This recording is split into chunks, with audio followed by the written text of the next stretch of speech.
She gives to the needy and the poor. Sabi ng Proverbs 19:17, he who is kind to the poor lends to the Lord, and He will reward him for what he has done. Ang matulungin, maawain sa mga dukha, sa mga maralita at mga nagigipit, ay para daw nagpapautang sa Diyos. Papayagan kaya ng Diyos na may utang siya sa inyo na matagal? Siyempre, babayaran kayo agad ng Diyos at sobra pa, alangan namang siya pang may utang na loob sa inyo. So, pag nagbibigay ka sa mga kapuspalad, daig mo pa ang nagpapautang sa Diyos. Ibabalik niya agad. At kung hindi mo man maramdamang ibinalik, isipin mo na lang, saan mo namang kinuha yung luwag mo doon sa mahirap? Hindi ba sa Diyos din ang galing? Nauna na, baka na-advance. Yung mga iba nagsasabi, ba't gumagawa ako ng mabuti, wala pang ibinabalik ang Diyos? Baka naman na-advance na sa'yo.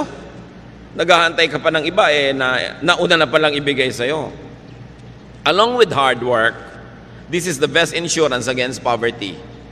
To be a good giver. Kasi ipinapangako naman sa Biblia, lahat ng tanim may ani.